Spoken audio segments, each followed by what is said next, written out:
Exatamente. Né? Quando eu recebi aquele título que eles me deram lá, aquele título pomposo, que eu devo aos arquitetos e fico com vergonha quando eles falam aquilo. Nada, você ganhou medalha Lúcio Costa. Só tem 2 arquitetos que ganharam essa medalha. Eu recebi um título assim meio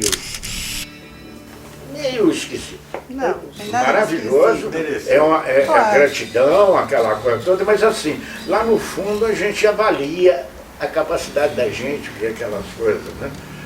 Esse dia eu liguei a televisão, eu não sou, o computador, eu não sou muito não, eu sou ruim de computador, vamos falar assim, eu sou ruim. Aí apareceu um negócio lá que eu não sei como que chegou naquilo, você diz, olha, de 5 em 5 anos, todos os assuntos que foram tratados pelos cientistas já estarão ultrapassados. Prepare-se, está entendendo? Nós nunca mudamos a capital de Minas. O que aconteceu foi o seguinte, fizeram 165 casos aqui, falaram com os moradores daquela casa que trabalhavam em determinadas atividades, que iam ser as atividades mais urgentes aqui, e disseram assim, ó, prepara o material de vocês aí que a carroça vem buscar para levar para o trem. Naquele tempo tinha trem em Ouro Preto lá. Para vocês mudarem para Belo Horizonte. Agora você faz ideia. Foi um holocausto, minha filha. Foi um holocausto. Olha bem o que fizeram. Imagina uma dona de casa naquela época que estava acostumada. Nós tínhamos, embora seja, vamos dizer assim, vamos falar que seja um exagero, nós só tínhamos 2 cidades urbanas naquela época, Diamantino e Ouro Preto. Então uma senhora, uma dona de casa lá de Ouro Preto, esposa de um funcionário público, o que vivia? O marido trabalhava, almoçava às 9 horas da manhã, porque era o horário de almoço, ia para a repartição, 4 horas ele voltava, depois sentava naqueles bancos de pedra, aquelas coisas, e ficava escutando o sino tocar, ficava conversando, o tititi das conversas, né? E a dona de casa, logo quando chegava ali, no pôr do sol, ela ia rezar, o padre chegava lá, fazia aqueles sermões formidáveis que a gente perdeu naquela época, aqueles sermões falando sobre o inferno, aquelas coisas. A pessoa devia até perder o sono, no meu ponto de vista, de tão terrível que seria, né? Aí, pega essas pessoas, põe num trem, traz em Belo Horizonte, joga ali perto do Colégio Arnaldo, perto da escola ali. Essas 165 famílias, longe disso tudo. Muita gente fala assim, não, mas e o Colégio Arnaldo? Eu falei, o Colégio Arnaldo. O Colégio Arnaldo, a capital mudou para cá em 1896, o Colégio Arnaldo foi inaugurado em 1916.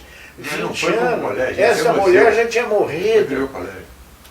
Ela ficou lá no meio, naquele isolamento, não tinha sino, não tinha coisa. Você já fez ideia, um holocausto, né? Essa é a mudança da capital que nós temos. E nós tínhamos uma ferrovia que chegava no Nordeste e trazia os nordestinos para as montanhas de Belo Horizonte, né? Os que iam para São Paulo dava conta de chegar lá. Aí fecharam, acabaram com a ferrovia. Bom, naquela época, para te dizer a verdade, dei uma entrevista, que a Dorinha tem até um pedaço da entrevista lá, dizendo assim, em 1960, para salvar Belo Horizonte é preciso deter seu crescimento. Por isso que eu falei, graças a Deus está diminuindo. E comecei a examinar o que estava acontecendo. É porque chegava o trem à noite, 9 horas da noite, chegava um trem de Montes Claros aí, enchia a praça da estação, por isso parecia um comício lá, tanto nordestino, aquelas coisas todas. Era aquela formação e naturalmente, era o destino, era as encostas das montanhas de Belo Horizonte. Né? Em determinados aspectos, esse menino que está lá no colégio desenhando uma árvorezinha, aquela coisa, ele já é diferente de nós. Muito. E aquele menino, a paisagem que ele está desenhando hoje, ela vai aparecer na cidade. Um dos trabalhos que nós temos que fazer é criar condições para que surja na cidade,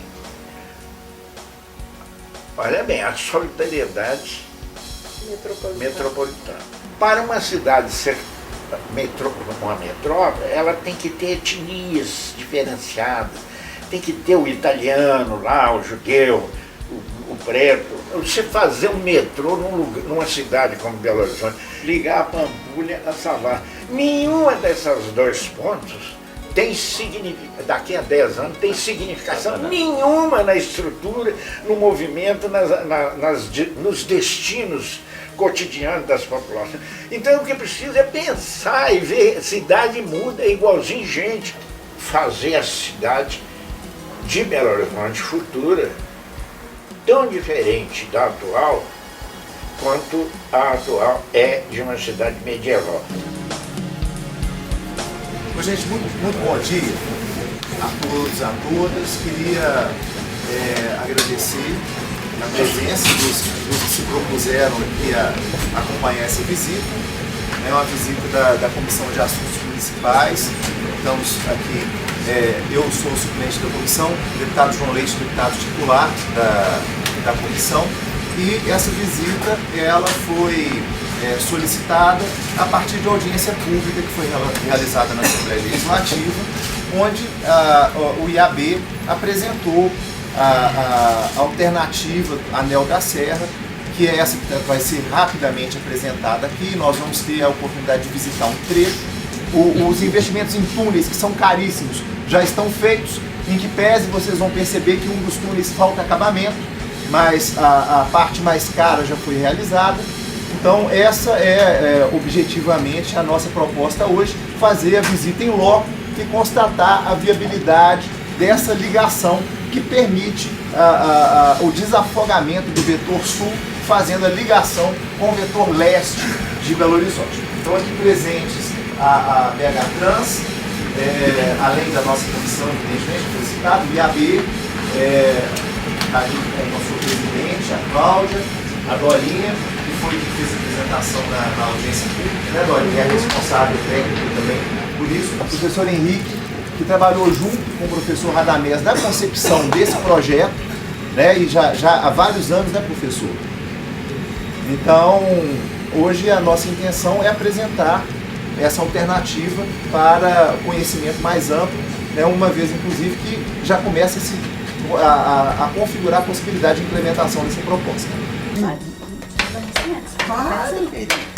Pode servir agora? Pode. Vocês dão licença, viu?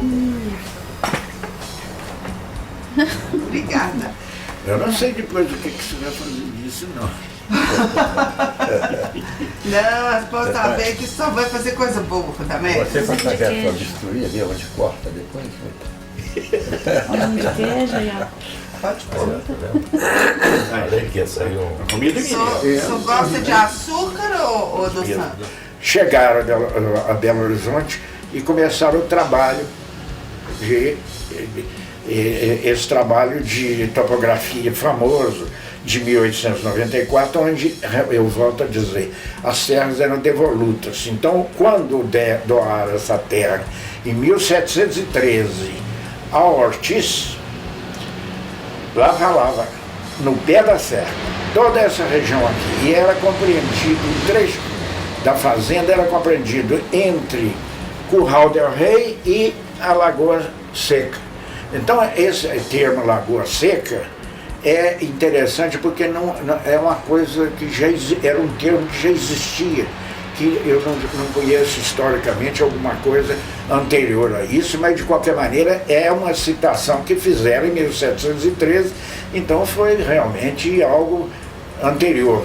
Não sei a origem, não sei descrever, nem coisa nenhuma, mas de qualquer maneira ficou essa parte sendo geralmente o que poderia ser oficialmente considerado um germe da cidade de Belo Horizonte. No governo do Caroni, nós fomos designados para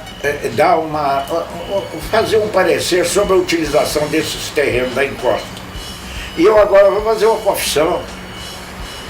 Na minha ingenuidade, eu achei que se nós proibíssemos loteamentos na Serra do Curral, na encosta da serra, nós estaríamos salvando a vegetação que ainda existia lá Porque naquela época ainda não havia essa incidência anual como hoje. Você já pode olhar na serra lá, ela já está preta. Então não havia aquela incidência de incêndio. Aí nós proibimos e ficamos muito satisfeitos porque achavam que estava salvando o mundo. Mas hoje eu verifico que se nós tivéssemos dividido aquilo em propriedades assim de 2.000, 3.000 metros e fizéssemos lá, os proprietários poderiam naturalmente ter preservado essa vegetação que os incêndios sucessivos vieram destruindo e que praticamente hoje não tem mais nada que conservar lá, que tem que restaurar, e que nós estamos numa época que pode ver o comércio imobiliário de Belo Horizonte está começando uma coisa muito interessante nas ofertas aí, paisagismo nos prédios. Antigamente a pessoa fazia o prédio, não contava com isso, deixava lá. Hoje não. Hoje nós já estamos vendo que estão surgindo aí empresas de paisagismo. A pessoa poderia realmente manter alguma dessa vegetação que lá está, ou então fazer uma redistribuição das mesmas no território que ficasse, assim, vamos falar, livre para ser observado e para constituir a paisagem realmente dessa vegetação original. Isso no meu ponto de vista.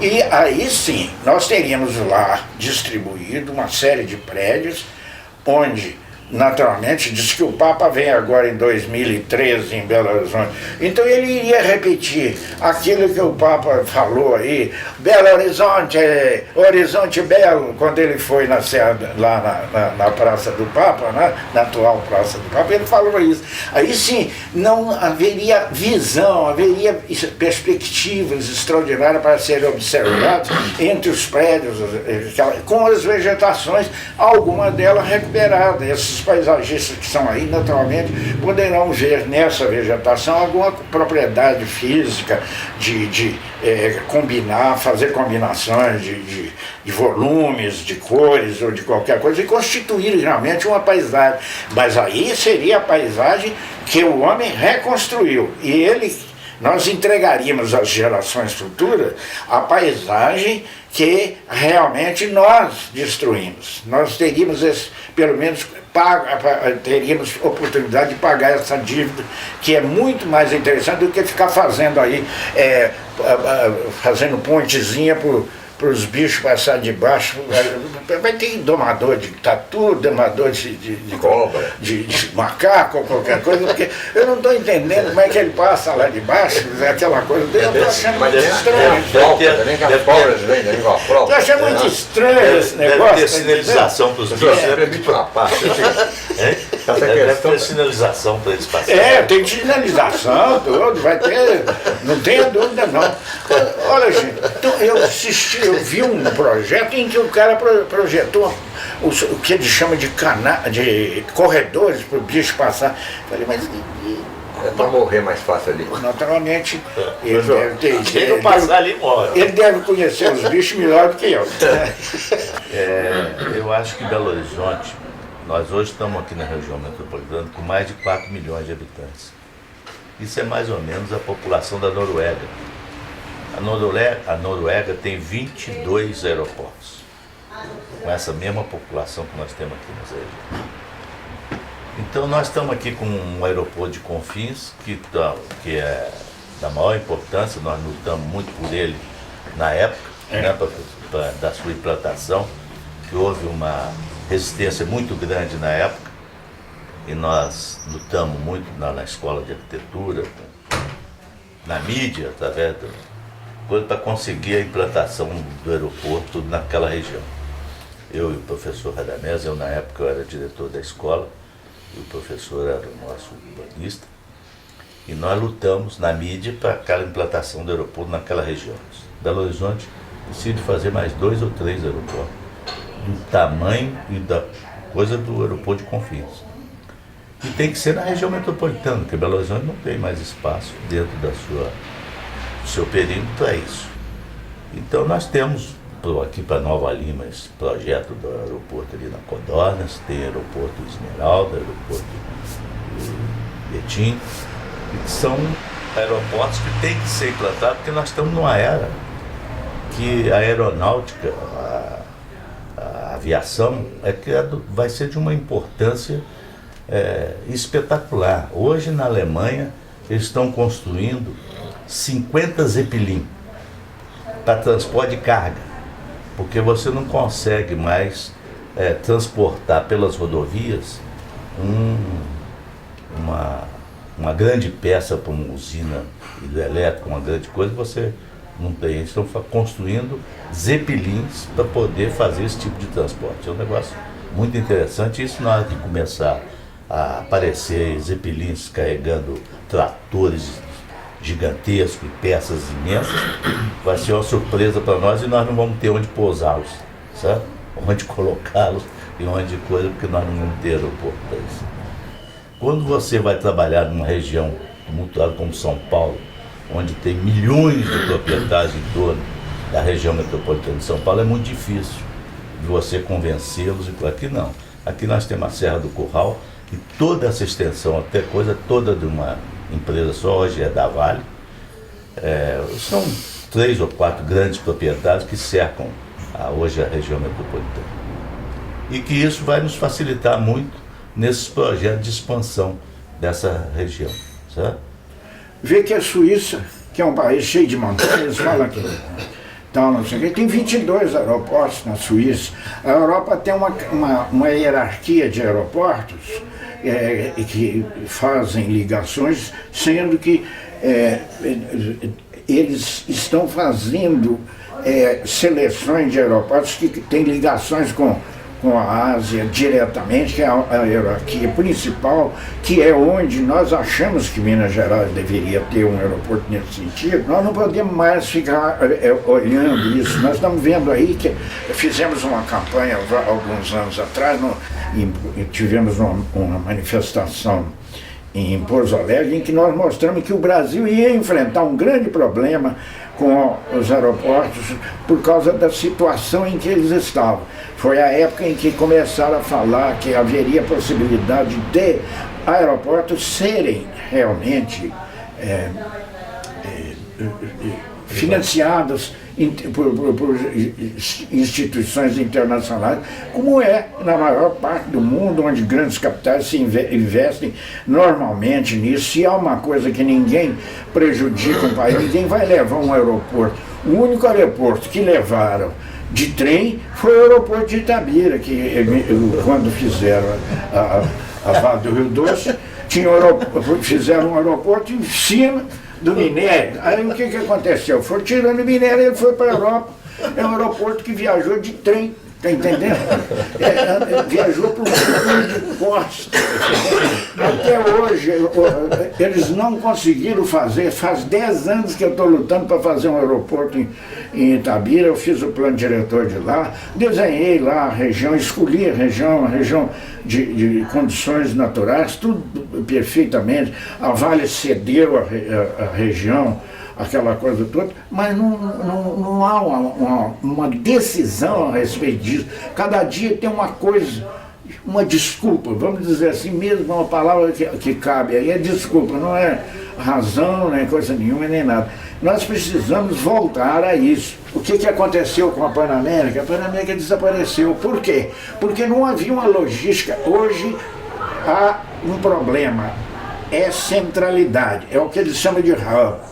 É onde fica a aerovila, que é um complemento de quase todo o aeroporto do mundo, onde estão as fábricas das indústrias de ponta que resistem ao transporte aéreo. Então eles fazem os aeroportos, os americanos têm, nós temos vários lá em Dallas, que é uma cidade, o de Denver é outro, eles estão substituindo aqueles aeroportos, até o de Chicago, por exemplo, que era o maior do mundo, já está perdendo a importância para esses que são feitos em outras cidades. No meu entender, pode ser que alguém discorde de mim, mas se discordar eu acho que está errado, tá entendendo? Nós estamos 50 anos atrasados, no mínimo. 5. Olha, Amsterdã é uma cidade que talvez não tem 900 mil habitantes, eu não sei, mas não faz mal, não é importante. O dado exato não é importante. Amsterdã, o aeroporto de Amsterdã é dimensionado para 48, dimensionado e funciona com 48 milhões de passageiros por ano. Hong Kong são 80 milhões, o Charles de Gaulle 80 milhões. O aeroporto de Confins, embora seja pequeno, ele ainda possa ser ampliado para 10 milhões, 15 milhões, mas não pode ser mais, porque aí ele estaria realmente cometendo uma heresia, que não é necessário cometer, porque nós temos isso. Nós temos mais dois, nós temos um terreno em Igarapé, que dá para fazer também um aeroporto que dê para 100 milhões de passageiros, porque ele é um terreno plano e que dá as pistas mínimas de 4.500 metros de comprimento, que são as únicas que podem aceitar um aeroporto na dimensão, um avião na dimensão do Airbus 380, e que o Brasil não tem nem um aeroporto em que ele tranquilamente possa aterrissar. Isso não pode, nós somos um país do século XX e temos que realmente pensar no século XX. Século XXI, né? Eu que sou atrasado, agora que eu descobri. Não, porque nós somos do século XX.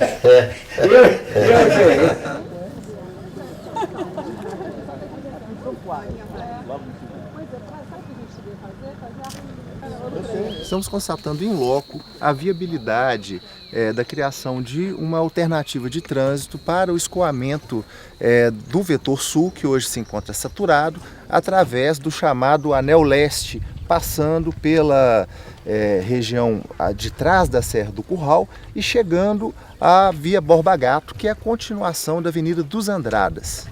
Deputado, de quem é esse projeto? Ou vocês aqui propuseram? Ele foi desenvolvido pela essa equipe da UFMG? Como é que começou essa sementinha e agora que pé que está? O professor Radamés e o professor Henrique, que está aqui presente nessa visita técnica, eles elaboraram esse projeto já há vários anos.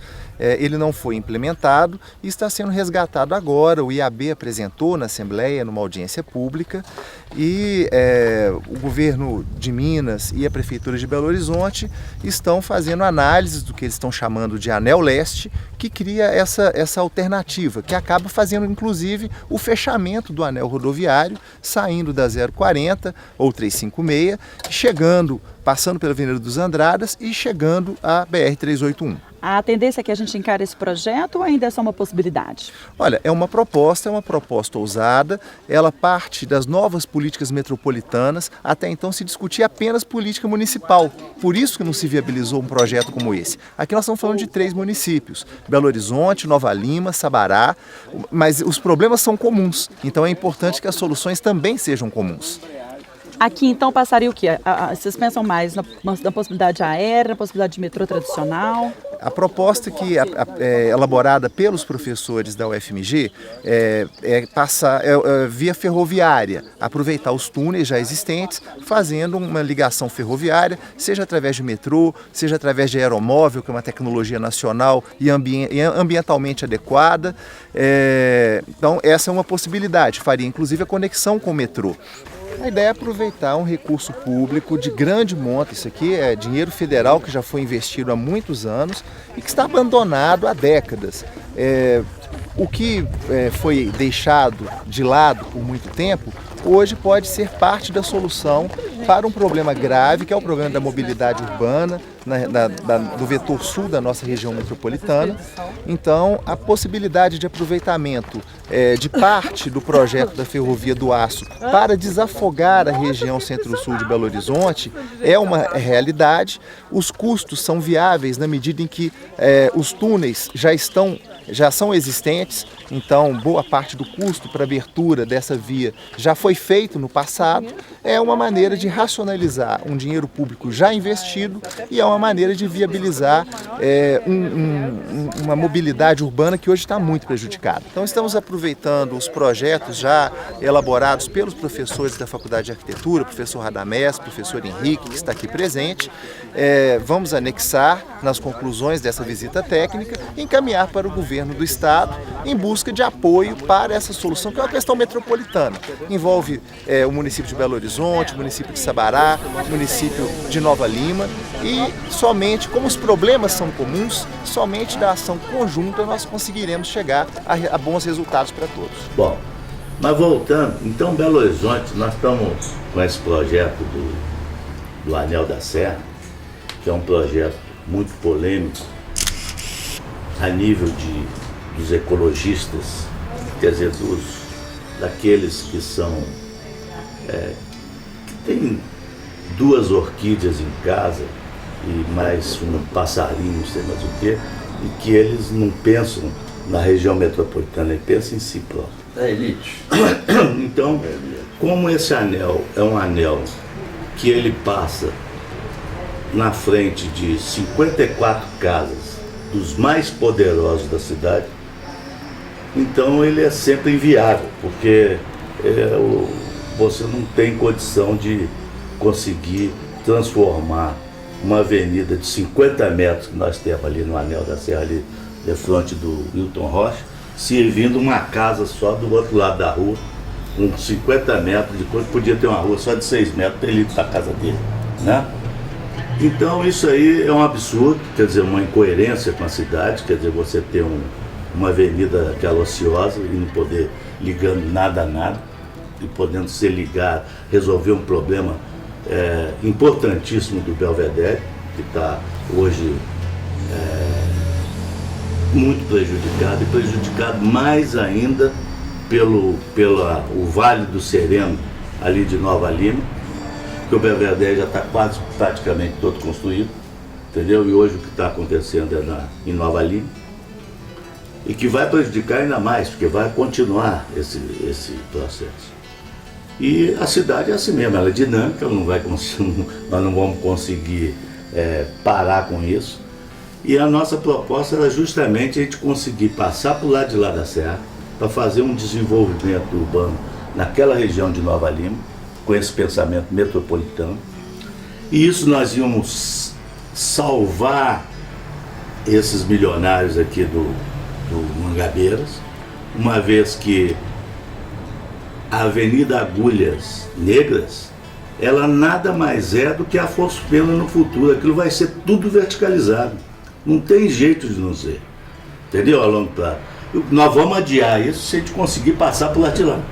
Se a gente passar por lá de lá, nós podemos fazer lá uma nova Barra da Tijuca aqui nessa região. Quer dizer, os empreendedores vão desenvolver ali uns projetos urbanos de habitação de alta renda.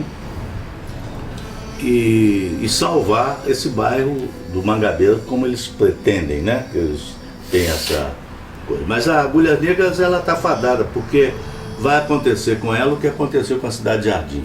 A Cidade Jardim hoje tem um abaixo-assinado de todos os moradores da Cidade Jardim pedindo para poder verticalizar. E houve a mesma coisa em 1990 e pouco, quando foi aprovado, em 76, quando foi aprovado a Lei de Uso e Ocupação do Solo do Belo Horizonte, cada mês lembra disso. Nós fomos para a Câmara dos Vereadores defender a lei, lembra de coisa? E existia lá duas áreas que eram intocáveis, que era a Cidade Jardim e a Pampulha. O pedido de todos os moradores que ali não podia verticalizar, não podia coisa, que ali seria um crime mexer com a Cidade Jardim. E nós defendemos isso tudo naquela época. Hoje, os próprios moradores estão pedindo para verticalizar, por quê? Porque a casa vale a metade do preço do terreno. Então ele mora numa casa, mas o terreno vale o dobro. Paga um imposto muito alto e tudo em torno já está verticalizado, está numa ilha de coisa. Então eles estão transformando as casas em comércio, em buffet, outro não sei o que, comércio não sei o que, e estão pedindo isso. Aqui na Agulha Negra vai acontecer a mesma coisa. Então isso vai acontecer. Então esse Anel da Serra é um projeto onde você integra um sistema viário de uma avenida, né? Uma avenida para você ligar lá na Mendissá, você sai do Belvedere, passa pelo Mangabeiras, passa pelo Parque das Mangabeiras e desce e sai lá na Avenida Mendissá.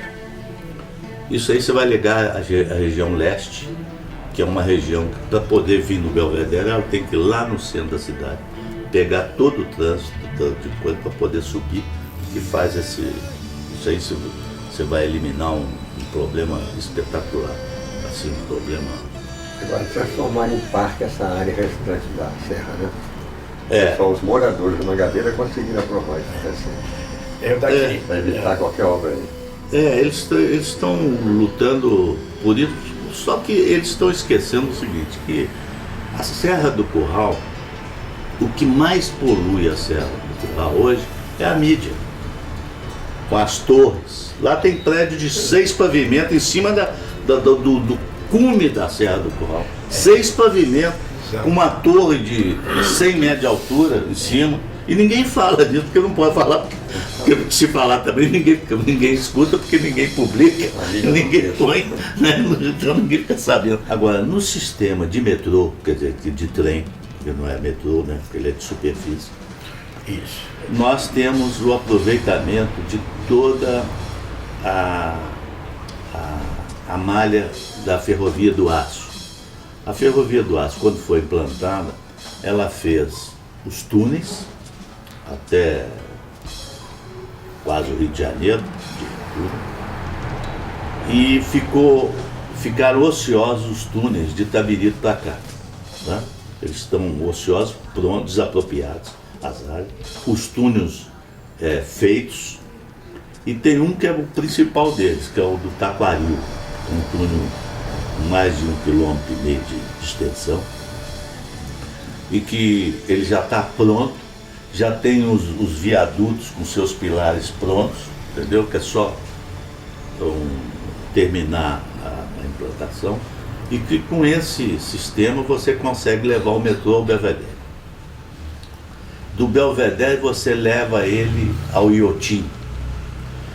Do Belvedere você leva ao Alphaville, Exato. entendeu? Então você leva num projeto que nós estamos trabalhando nele há muito tempo, do aeroporto de que Nova chama Lima.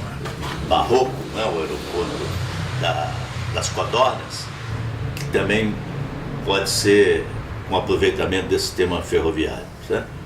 E que é uma coisa espetacular já pronta, toda desapropriada, toda a coisa é só ter a iniciativa de colocar os trilhos, sabe? E colocar o sistema para funcionar. Então nós vamos ter aqui uma região com o Parque das Mangabeiras, o Parque do Acabamundo, o Parque do Jambreiro, todos ligados por um sistema viário e por um sistema de uso da população. Então isso vai proporcionar a Belo Horizonte um sistema viário desse do Anel da Serra, uma modificação radical na região sul da cidade, sabe? Um modo completamente diferente de utilização e completamente diferente disso que está aí tudo estrangulado, sem saída, sem condição de fazer mais um prédio. Qualquer prédio que você vai fazer tem uma comunidade toda contra, que não quer deixar, com aquele egoísmo, só o prédio dele que pode, o do outro não pode fazer mais, entendeu? Então isso aí é uma coisa que não tem nenhum cabimento, quando que a gente aqui, na realidade, está propondo um novo sistema de transporte da região, que vai ajudar muito aquela população dali, e que tem ainda uma oposição que a gente não entende por quê, né? Quando você está lá morando lá e sofrendo as consequências do sistema viário precário que hoje está atendendo aquela região, e quando se propõe uma nova saída, etc., ainda tem uma oposição ferrenha, né? Porque eles... Eu conheço ali, aquele movimento é terrível. Então é um movimento muito egoísta, né? Eu tenho percebido na região metropolitana uma falta de visão sistêmica. Na verdade, as pessoas têm se reunido para brigar pela sua rua, pelo seu bairro. Isso. E aquela rua, ela passa a ser tão importante que ela é mais importante do que o sistema como um todo, né? Então eu vejo que do ponto de vista urbanístico, quando eu conheci a proposta e cada vez que eu detalho e observo, mais eu gosto dessa proposta. Gente, eu esqueci de falar do Parque da Baleia. Exatamente. Que liga com o Parque da Ele é um Baleia. grande complexo, né? Ele integra sistema viário, o sistema ferroviário convencional, o aeromóvel, que seria um trem de superfície. Eu vejo a importância do aeromóvel, é uma tecnologia brasileira, né? Foi proposta por um engenheiro que é o engenheiro Coster, que é do Rio Grande do Sul. Essa tecnologia é uma tecnologia limpa, ela não usa biodiesel ou qualquer tipo de combustível que seja poluente, que emita CO2. O custo hoje é mais ou menos 1/3 do custo de quilômetro do metrô. O aeromóvel, a proposta do aeromóvel é vender do Confins, né? Exato. Né? Aproveitamento do aeromóvel. Mas aqui nos projetos específicos do Anel da Serra, ele pega da praça da rodoviária e sobe a Avenida Afonso Pena até a Praça do Papa. Na Praça do Papa nós teríamos embaixo da praça, que ali é uma área espetacular para você fazer os estacionamentos, fazer e fazer um túnel para você ligar com o lado de lá da serra, onde você vai pegar o metrô, que vai rodar na antiga ferrovia da MBR. Ninguém deixa fazer um túnel nessa serra. Esse problema isso é como se você pensasse no Rio de Janeiro, sem o túnel para Barra, sem a Avenida Niemeyer para chegar na Barra, entendeu? Hoje eles não conseguem fazer uma avenida daquela mais, não conseguem fazer um túnel daquele mais, então o Leblon e Copacabana hoje tinha que ter prédio de 190 andares de coisa para poder caber o que está lá na Barra, que não pôde expandir, porque não pode fazer um túnel. Então a mesma coisa vai acontecer aqui, se a gente os túneis dentro de região metropolitana. O impacto ambiental de um túnel é muito menor do que uma avenida superficial. Então aqui dentro dessa, você chegar aqui no Anel da Serra, aqui em cima, você tem 4 túneis dentro de Nova Lima. E esse túnel aqui e mais um outro túnel no município de Belo Horizonte, lá no Taquaril. Na hora que sai daqui, tem outro túnel em seguida. E depois vem os viadutos. Os pilares, né, dos viadutos. Você imagina quanto que é isso hoje? 1,8 bilhão de dólar. Negócio. Eu estava olhando naquele outro túnel, ele tem toda a estrutura de escoamento pluvial, toda armada em volta. Foi tudo feito, tudo muito bem feito. E aqui, você viu aquele, mas tem mais 2 em seguida. Mais 2 também.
Aqui a gente liga na rede, lá no metrô já existente. Encontra com ele ali, logo ali na frente. E eu estou explicando que esse nível que está aí, que está 831 metros, o primeiro degrau da Prefeitura de Belo Horizonte é 855.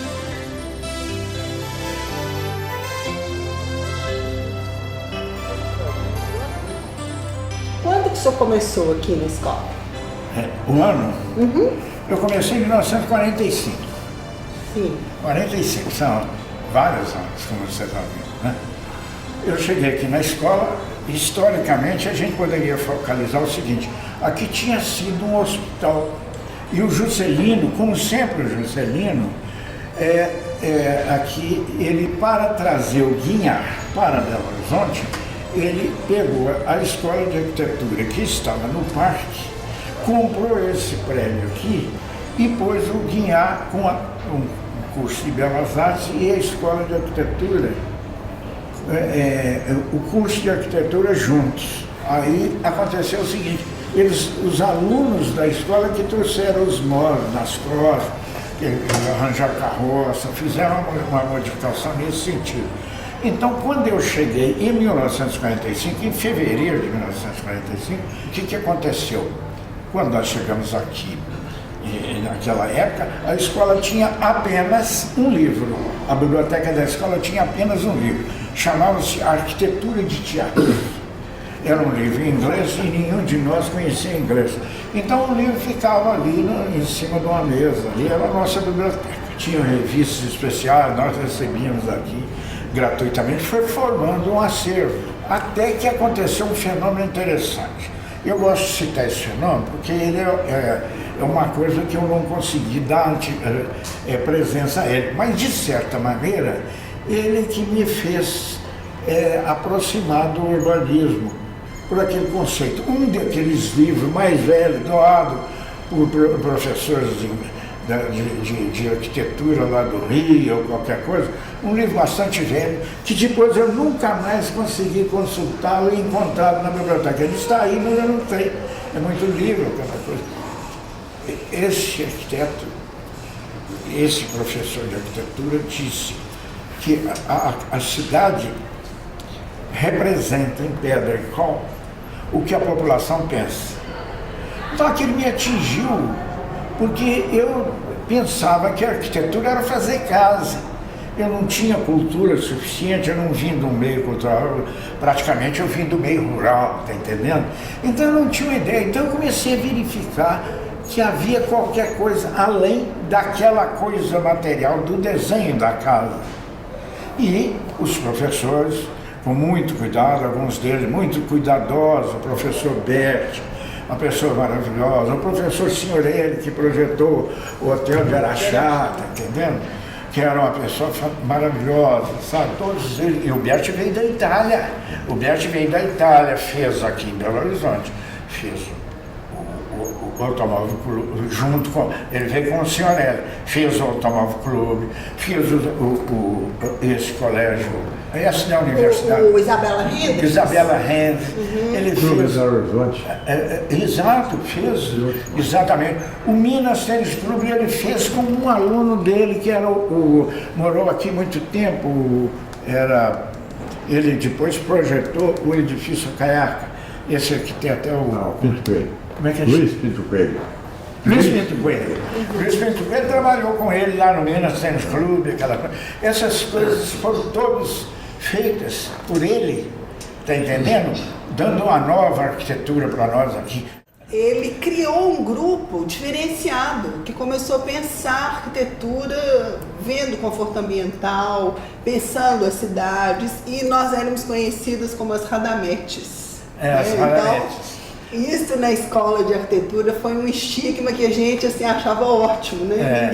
Ninguém se incomodava com o nome das radametes. É um verdadeiro tesouro que está guardado aí nesses estantes, que pode um dia despertar a atenção de alguém que possa fazer disso uma fonte de análise da verdadeira potência cultural do Estado. Eu prefiro me submeter aos maiores aqui. Eles aqui são os oficiais da coisa. Eu sou apenas um cidadão. Você que é o centro do comentário. Não sou o centro do comentário, não. Eu sou um cidadão interessado como os demais, aquela coisa toda, apenas. Isso aí não tem dúvida. Que realmente uma cidade se torna uma metrópole se o mundo e sua população o desejar. Né? Eu me formei tem mais de... Eu tenho 86 anos. Eu formei com 20 e poucos. Eu já tenho uns 70 anos de formado, mais ou menos. Eu tenho um vício, Belo Horizonte, 24 horas por dia. Não é privilégio. Não corre o privilégio. Estou só contando, vamos dizer, uma deficiência talvez, né? O aeroporto é um problema que se nós atrasamos um problema, nós não temos nenhuma metrópole do mundo que não tenha um aeroporto com menos de 80 milhões de passageiros por ano. Então, pode olhar, e principalmente na Ásia, né? Retro, Denver está com 110 milhões, né? Um aeroporto extraordinário que tem são 202 mil empregos. Que emprego? Emprego de serviços. Quer dizer, se nós tivéssemos 300 mil e dividíssemos uma família média, nós teríamos 60 mil casas em algum lugar de Belo Horizonte, onde o homem trabalharia, moraria, viveria, não usaria transporte para ir ao trabalho. Eu acho a coisa mais importante para mim é o aeroporto. Talvez nós não tenhamos nenhum fator que possa ajudar tanto aquele cumprimento do artigo 183 da Constituição, que diz que a cidade deve cumprir uma função social. Eu queria pegar um ponto, essa questão que o Roberto levantou, com a nossa complacência com o setor mineral. Eu acho que realmente isso inclusive se revela no nosso planejamento urbano, que parte do pressuposto que as áreas mineradas são áreas mineradas. Ou seja, é um buraco no plano, porque e daí? Né? Essa o que significa isso? Né? Eu estou dizendo isso porque eu acho que falta, a gente às vezes coloca muito, delega às mineradoras a iniciativa com relação à ocupação pós-mineração. E eu acho que a gente devia inverter isso e trabalhar muito em termos de políticas públicas, do que a gente espera da contribuição daquelas áreas, mesmo permituladas, mas principalmente após isso. O que é que a gente vai formular em termos de política para trabalhar com isso? Eu acho que esse é o ponto que a gente tem que desenvolver hoje. Né? A gente está tentando incentivar isso, um outro ponto que o Roberto também colocou, incentivar muito essa discussão aqui na escola. Essa tradição que o professor Radamés criou aqui na escola, de estar sempre ligado criticamente aos problemas da cidade, fazendo proposições, ela existiu muito na época dele como professor, mas em muitos momentos ela não aconteceu de fato. Esse resgate da escola de arquitetura participar criticamente da evolução da cidade. Então eu acho que hoje que a gente tem uma pós-graduação mais forte, eu acho que a gente tem que discutir essas coisas. Então nós estamos tentando ver se a gente consegue incentivar aqui na escola uma linha de pesquisa, uma área de discussão voltada para a questão da mineração. Se a escola de arquitetura da UFMG não se preocupar com o uso arquitetônico e urbanístico das áreas mineradas, quem é que vai se preocupar? É que o Estado que vai se preocupar. Nós somos a maior província mineral do mundo. Ainda estamos em algumas coisas que eu não gostaria de acontecer. O governo financiar minerodutos. Eu acho que era preciso nós discutir, não é criticar, mas discutirmos isso, até qual é a proporção disso que nós deveríamos utilizar. Eu prefiro uma ferrovia. O que é muito interessante, né? Quando você pega determinadas decisões que são tomadas que não tem nenhum significado expressivo na composição de custos, na estrutura de lucros da empresa, né? Mas que tem um impacto brutal na população. É uma cachoeira que você bloqueia, é um caminho que foi... Entendeu? Então tem uma articulação aí de sensibilidade, né? Que as mineradoras, a MBR, com muitas pauladas e a muito custo, aprendeu a fazer esse tipo de negociação. Né? Tanto que ela hoje tem uma imagem relativamente bondosa por aqui na região. Né? A Vale que herdou, comprou as coisas dela, tem uma imagem muito mais dura, de uma certa forma. Então, isso aí só vai ser conseguido, a meu ver, de fato, com uma postura diferente do Estado e com uma ativação, né, política mesmo da sociedade civil. Eu tenho 86 anos. Está muito bem, graças a Tenho Deus. 86 anos, então estou aí mentindo, falando, e discutindo, e brigando e aquela coisa. Aí você fala, pra quê?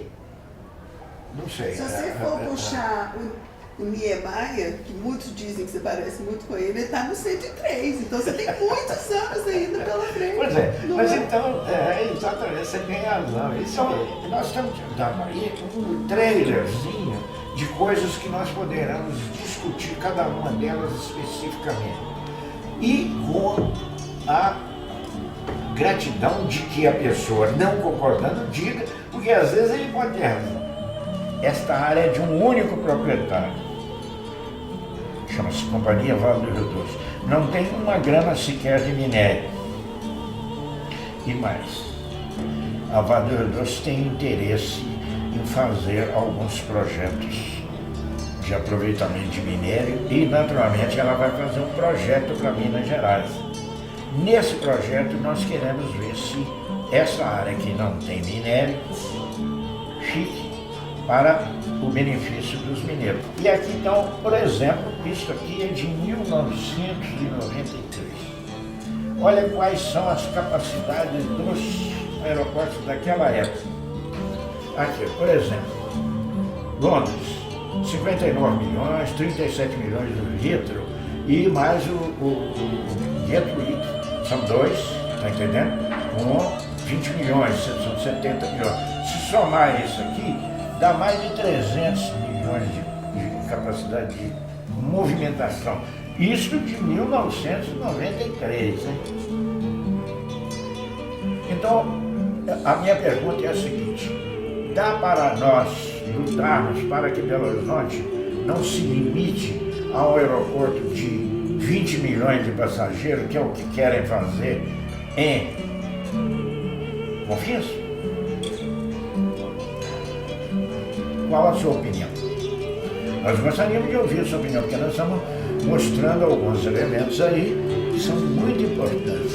Eu sou professor universitário, então eu brinco dizendo assim, eu vivo à margem da indigência. Aposentado. Compreendeu? Então eu devia, por vingança, não está mexendo com isso não, né? Ah, mas isso não está por compromisso. Mas nós estamos, não ligamos com isso, não ficamos borrados do governo nem nada, nós estamos aí, nós somos humanos, sei lá o que é. Só sei dizer que nós estamos fazendo isso agora. Eu acho que nós estamos no caminho certo, entendeu?